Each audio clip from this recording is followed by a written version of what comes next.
도박의 마침표를 찍다. 도박 엔딩 시즌 5 지금 시작합니다. 네, 반갑습니다. 저는 방송 타짜 이성혁이고요. 네, 안녕하세요. 처음 인사드립니다. 단독 코디 정성희입니다. 네, 반갑습니다. 반갑습니다. 정성희님 도박 엔딩 첫 출연이에요. 네, 맞습니다. 부캐가 뭐라고 하셨죠 지금? 단독 코디라고 했습니다. 단독 코디. 네. 그러니까 단도박을 하는 데 있어서 코디네이터 역할을 해주시겠다. 네, 맞습니다. 자, 오늘은 그 청소년 재정 문제 특집으로 준비가 되어 있어요. 네, 거기에 딱 걸맞는 또 특별한 분을 모셨는데 우리 정성희님이 소개를 좀 해주실까요? 네, 이분은요 20년 넘게 은행에서 근무하셨고 네. 금융감독원의 인증 전문 강사로 전 연령을 대상으로 현재 금융교육을 하고 계신 분입니다. 네. 마효경 강사님 모시겠습니다. 어서 오십시오. 네, 안녕하세요. 네. 마효경 강사입니다. 네, 간단하게 소개 좀 해주실까요? 네, 저는 지금 방금 소개받은 대로 은행에서 25년간 근무를 했었고 지금은 청소년을 대상으로 해서 주로 금융교육을 하고 있습니다. 자, 우리 삶이 이제 돈과는 뗄래야 뗄 수 없는 관계입니다. 청소년부터 성인이 돼서까지 평생 우리 돈과 관련된 삶을 사는데 청소년에 이미 돈에 대한 문제가 생겨서 한번 경제관념이 무너졌다면 굉장히 또 힘든 시기를 보내야 될 것 같거든요. 그래서 오늘 이제 거기에 대한 좀 이야기를 나눠봐야 될 것 같습니다. 네, 맞습니다. 또 부모님 입장에서도 재정 문제 어떻게 해결해야 되나, 경제 교육은 어떻게 해줘야 되나 막막하신 분들 정말 많으실 텐데요. 오늘 영상으로 도움을 드릴 수 있을 것 같습니다. 좋습니다. 오늘 전문가 모시고 거기에 대한 깊이 있는 이야기 나눠보도록 하겠습니다. 본론으로 이제 들어가서 금융 이야기를 좀 나눠볼 텐데 우리 청소년기에 올바른 금융 지식 사실 저희가 학교 다닐 때는 그런 금융 교육을 배웠던 기억이 별로 없거든요. 요즘에는 금융 교육을 하고 있는 상황인가요? 네, 맞습니다. 지금 현재 초, 중, 고등학생들을 대상으로 한 학교에서 이제 선생님들 대부분 교육 신청을 하고 있고요. 한 해 거의 한 200건 정도, 저만 해도 200건 정도 교육을 하러 다니고 있고요. 아마 건수가 점점점 늘어나는 걸로 알고 있습니다. 요즘에 이제 금융교육을 또 학교 차원에서 하다 보니까 제가 학교 다닐 때에 비해서는 학생들이 돈에 대한 관념, 개념 이런 것들이 조금 더 생성이 될 수 있다라는 기대감도 좀 들긴 하는데 이런 금융교육이라는 게 실제로 학생들에게 전달이 되는 것 이게 학생들이 성인이 되었을 때도 도움이 많이 되고 중요한 문제가 되는 겁니까? 굉장히 큰 도움이 되죠. 왜냐하면 우리가 성인이 되어서 경제생활을 하기 전에 우리가 기본적인 금융 지식을 익히고 올바른 경제관념을 익혀야만 우리 성인이 되어서도 경제생활을 올바르게 할 수 있다라는 생각입니다. 우리가 이제 성인들 사이에서 신용 관리 그리고 신용 문제 굉장히 중요하게 생각하거든요. 우리 학생들의 입장에서는 사실 돈 거래하는 게 크게 많지 않을 거라는 생각으로 인해서 신용하고 연결되는 부분은 크게 연관짓지는 않았었는데 학생들의 어떤 신용 문제 그리고 학생들에게도 어떤 신용 관리 이런 것도 좀 중요하게 가르치는 편입니까? 네, 중요하게 생각하는데요. 왜냐하면 이런 성인이 되어서 신용관리를 하기 이전에 청소년기에 이러한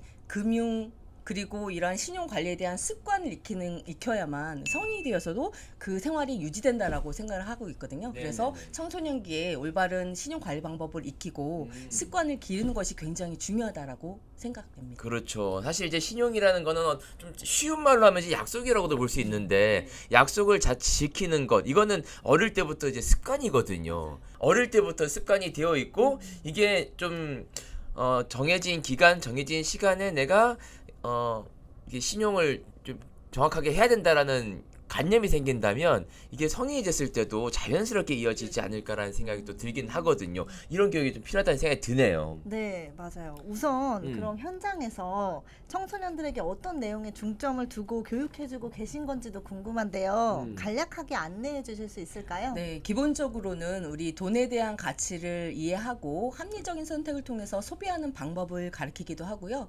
그리고 저축과 투자에 대한 차이점을 이해하고 현명하게 돈을 모으고 불리는 방법 그리고 방금처럼 말씀하셨던 것처럼 신용 관리에 대한 방법을 익히고 효과적으로 신용을 관리하는 방법 그리고 금융 사기와 같은 이런 위험으로부터 예방하는 방법까지 교육을 하고 있습니다. 현명하게 돈을 모으고 불리는 방법까지 알려주신다고요. 그렇죠. 불리는 방법이 있습니까, 청소년들한테? 올바른 이제 저축과 투자에 대한 개념과 투자는 어떤 것이 위험하고 또 어떻게 하면 돈을 또 효과적으로 불릴 수 있는지 그런 좀 올바른 개념을 가리키는데 좀 더 중점을 두고 있죠. 네, 이런 개념이 제대로 잡혀야 성인이 됐을 때 한탕주의에 빠지지 맞아요. 않는 네. 그런 습관이 차곡차곡 모으는 것이 굉장히 이제 건전한 재정 운영에 도움이 되는구나라는 걸 몸에 익혀야 되는데 이런 교육이 좀 중요할 것 같습니다. 그러면 실제로 학교에 교육 나가셨을 때 도박 문제로 인해 도움을 요청받으신 그런 경험도 있으신가요? 네, 제가 2020년 겨울로 기억을 하는데요. 그때 어느 고등학교에 고3 학생들을 대상으로 한 금융 특강이 있었어요. 근데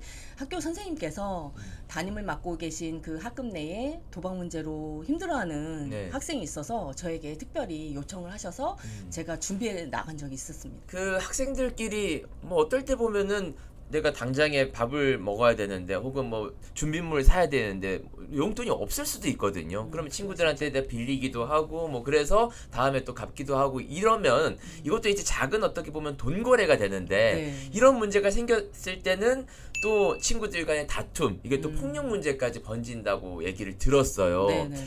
친구들과의 이 돈 거래할 때 이런 부분은 좀 조심해야 된다. 이런 부분들은 좀 유의해야 된다라고 해줄 이야기가 좀 있을까요? 네, 일단은 제 생각에는 미성년자인 청소년들 간의 동거래는 하지 않는 게 맞다고 생각은 되지만 네. 불가피하게 할 수밖에 없는 상황이 말씀하신 있을 것처럼 수 있을 수 있죠. 있죠. 만약에 돈을 친구들 간에 빌린다라면 아까 말씀하신 것처럼 신용에도 본인의 신용에도 나중에 이제 문제가 될 수 있으니 동거래를 했을 때 반드시 제때제때 갚는 그런 습관을 기르는 것이 가장 중요하다라는 생각이 듭니다. 네. 네네. 제 시간에 내가 빌린 돈을 정확하게 갚는 것 이것이 이제 습관화되고 내 몸에 익혀졌을 때 네네네. 성인이 됐을 때도 이게 신용 그리고 당연히 신뢰의 문제로 자연스럽게 연결이 된다는 것 네. 우리 학생들이 좀 기억해줬으면 좋겠는데 돈을 빌려주는 친구 입장에서 네. 이자를 이렇게 책정하는 친구들이 있습니다. 이거 어떻게 바라봐야 됩니까? 사실 우리나라에서는 음. 그 법정 최고금리가 20%이거든요. 네. 이 법정 최고금리라고 하는 것은 법이 허용하는 가장 높은 금리를 이야기해요. 네네네. 그래서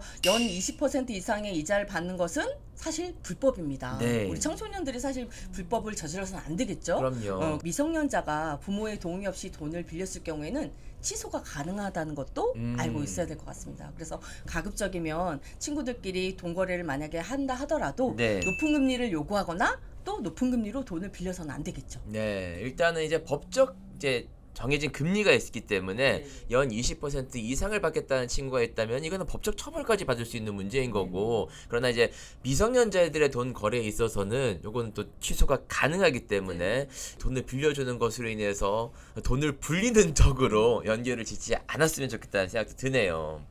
네, 요즘 그리고 SNS 광고를 보고 돈이 필요한 청소년들이 소액을 빌리고 또 이자 폭탄을 맞는 사례가 발생하고 있다고 합니다.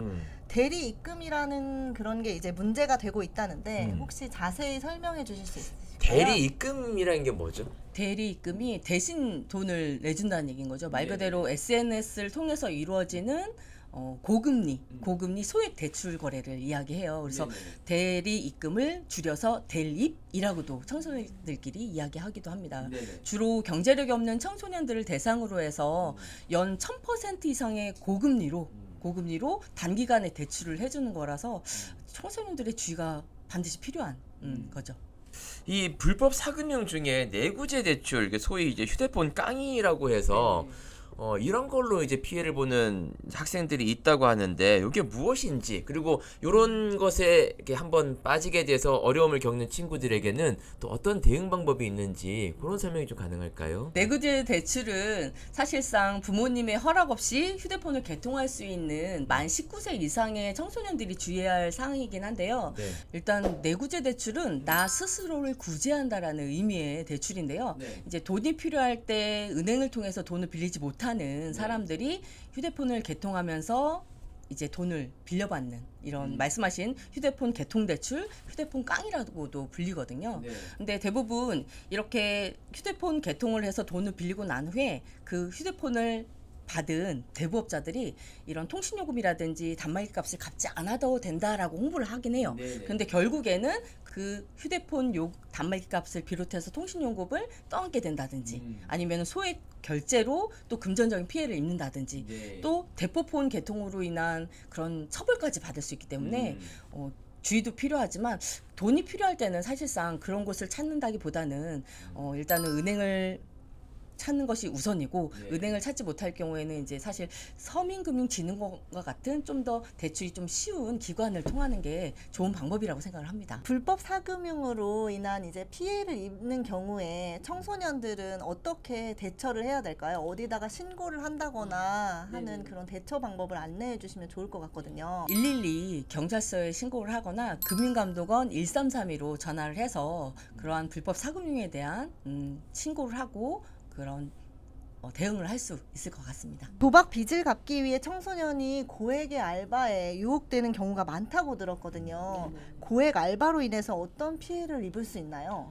최근 청소년들이 그 고수익 알바로 인해서 금융사기 조직의 현금 수거책을 하는 경우가 많다고 들었어요. 뭐 고수익 알바, 고액 알바식으로 이제 청소년들을 낚는 거죠. 고수익까지는 혹할 만한데 이게 범죄와 연루가 됐다 그러면 이제 청소년들이 쉽게 접하진 않을 것 같은데 아마 합법적이고 안전하고 그럼에도 불구하고 고수익이다라고 했기 때문에 학생들이 혹하고 접근이 용이할 거라고 생각이 들거든요. 이게 홍보가 될 때 광고할 때 어떤 식으로 광고가 되는 건가요? 고수익 알바 단순한 뭐 일이다 이런 식으로 해서 그 알바를 하러 오는 친구들에게 이제 무슨 첩보 작전인 것 마냥 아니면은 무슨 좋은 일을 하는 것 마냥 이제 속여서 하는 거죠. 그래서 사실 청소년들은 본인이 범죄에 가담한 줄 모르고 하는 경우가 굉장히 많아요. 그런데 문제는 모르고 가담했다 하더라도 처벌을 피하기는 어렵다고 하더라고요. 이게 이제 단순히 무언가 물건을 전달해주면 거기에 대한 수수료가 있습니다. 그쵸. 근데 그 수수료가 시간 대비에 비해서 꽤 큽니다. 이런 정도로 설명을 하는 거겠군요. 네, 맞아요. 그래서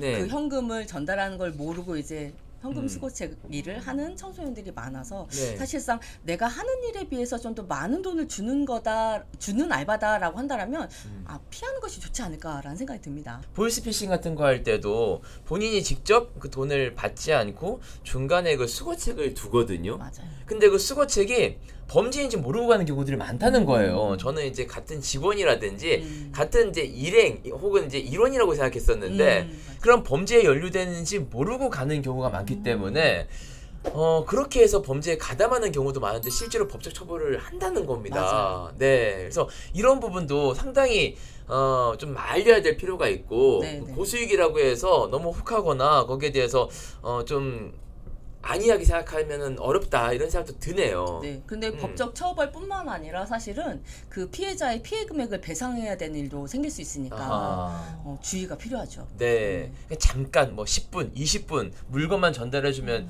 뭐 10만 원, 20만 원 준다 그러면은 이건 시간 대비 굉장히 큰 맞아요. 고수익이거든요. 네, 혹할 수 있죠. 네. 거기에 대해서 내가 시간에 비해서 굉장히 많은 돈을 버네?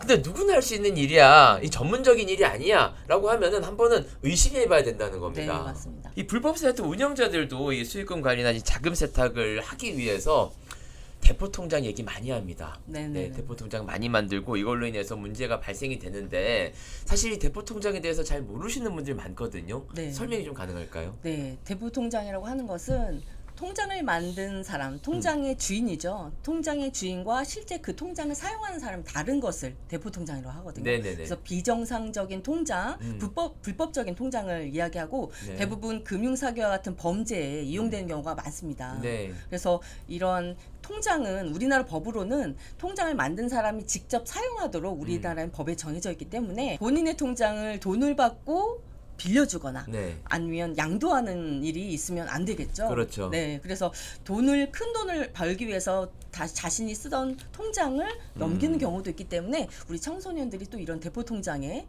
유혹되지 않았으면 좋겠다는 생각이 듭니다. 쉽게 말해서 이제 차명 계좌라고 네. 하는데 이름을 빌려줘서 이제 통장을 만든다거나 그런 경우에는 다 그 이름 빌려준 사람에게도 문제가 발생이 됩니다. 그럼요. 네, 네. 그거를 이름을 빌려 받아서 범죄로 이용한 사람만 문제가 되는 게 아니라 맞아요. 이름을 빌려준 사람에게도 이 법적 처벌이 가해질 수 있기 때문에 우리 학생들이 좀 인지를 해주셨으면 좋겠습니다. 좋겠습니다. 도박 문제 치유의 관점에서 대리 변제를 해주면 안 된다는 원칙이 있지만 사실 여러 여건상 어쩔 수 없이 부모가 대신해서 갚아주는 경우들이 있거든요.